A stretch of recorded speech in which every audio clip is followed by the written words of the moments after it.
তোমরা আলহামদুলিল্লাহ আজকে যেভাবে তেলাওয়াত করেছো আমি মনে করি ব্রাহ্মণবাড়িয়ার এই বিশ্বজয় অব্যাহত থাকবে ইনশাআল্লাহ। তোমরা যেন বারবার বিশ্বজয় করতে পারো আমি তোমাদের জন্য এই দোয়া করছি। হাফেজ আনাস এই কয়েকদিন আগে লিবিয়া থেকে পুরস্কার নিয়ে আসছে তোমাদের এলাকার, এই কয়েকদিন পরে আবার মিশর যাচ্ছে। আমার ছেলে হাফেজ জায়েদ এই তো 3-4 দিন আগে রাশিয়া থেকে কেরাতে পুরস্কার নিয়ে আসছে। সব ব্রাহ্মণবাড়িয়ার ছেলে আলহামদুলিল্লাহ। আল্লাহ তাআলা যেন ব্রাহ্মণবাড়িয়াকে কোরআনের জন্য কবুল করেন।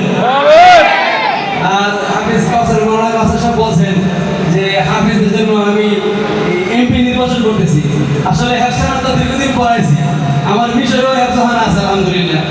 তো আমি চিন্তা করছি যে হাফেজ এত পরিমাণে মূল্যায়ন, লিবিয়াতে একজন হাফেজে কোরআন 20 বছর হেফসানা পড়াইলে একটা ফ্ল্যাট লেখা দেন। মানে কোন শিক্ষক যদি 20 বছর হেফসানায় পড়া সে একটা ফ্ল্যাট পাবে। গাদ্দাফি এই আইন করে গেছে, একজন হেফসানা শিক্ষকের প্রথম মাত্রা যখন হবে